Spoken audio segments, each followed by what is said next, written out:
Bismillahirrahmanirrahim. Bihi nesta'in. Allahumma salli ala Muhammed ve ali Muhammed.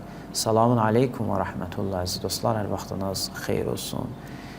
Biz sahabələrin, tabeinlərin və bir çox əhl-i sünnə alimlərinin təvili barəsində bəzi məsələlərə toxunduq və özünüz də gördünüz ki, bu insanlar, sahabələr, tabeinlər və bir çox əhl-i sünnə alimləri bir qrup ayələri təvil ediblər, yəni zahirini götürməyiblər.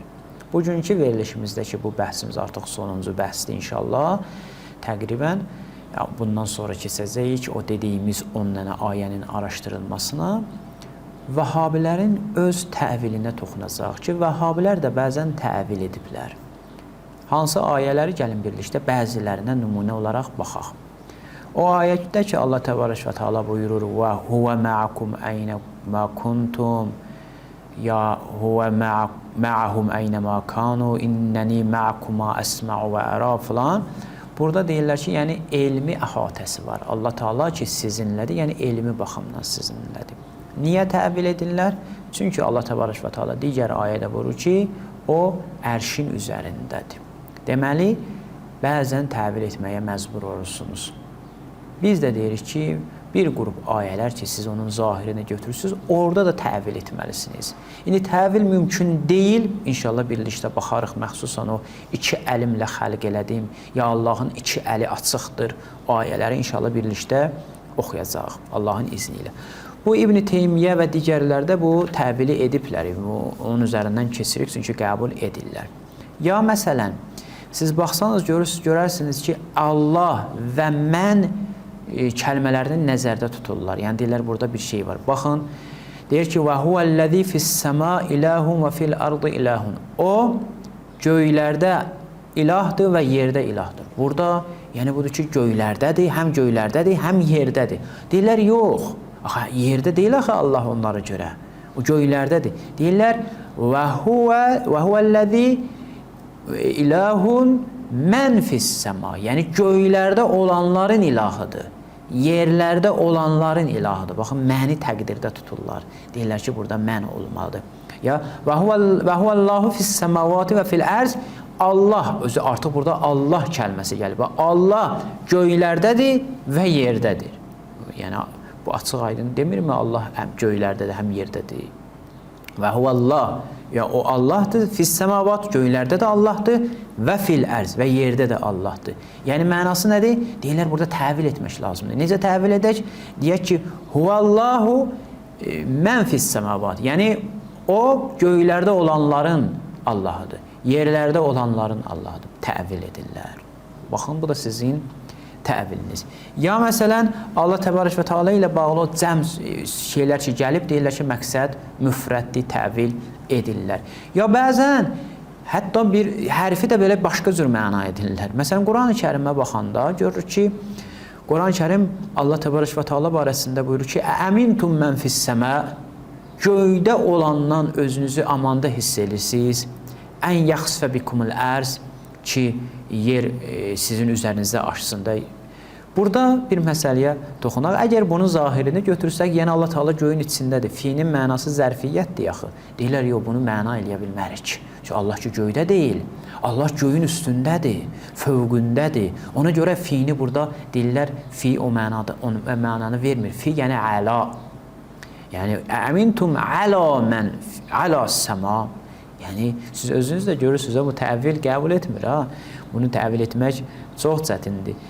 Necə ki, siz deyirsiniz, bunu necə təvil edirsiniz? Bunu da yəni, özünüzü istəyirsiniz, təmizə çıxardasınız, amma görsən, alınmır.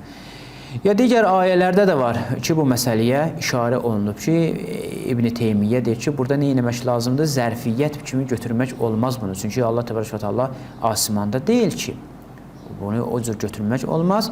Ona görə də burada dediyimiz kimi gəliş deyək ki, oxuyun mənə o sözünü, deyir ki, وَلَيْسَ الْمُرَادُ بِذَٰلِكَ أَنَّ السَّمَا تَحْسُرُ الرَّبَّ.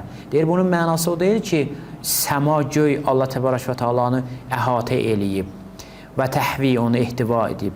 Kəma təhvi şəmsə və qəmərə və qeyrəmə. Necə ki, şəms, qəməri əhatə eləyib də səma, günəşi, ayı. Ki, bəs nədir? Və Rəbb subhanahu fəvqa səmavati aləl ərş. Allah təbarək və teala səmavatın fövqündədir, ərşin üzərindədir, baynın xəlqindən ayrıdır. Deməli, bunu o cür başa düşmək olmaz. Görürsünüz, yozursunuz. Siz də yozursunuz, məcbur qalıb yozursunuz. Niyə? Deyirsiniz, çünki digər ayəmiz var, deyir, ərşin üzərindədir. Bu ayə isə gəlib deyir ki, səmadadır, ona görə səmanı burada fi kimi götürməyək, əla kimi götürək. Yozursunuz da. Bəli, yozursunuz.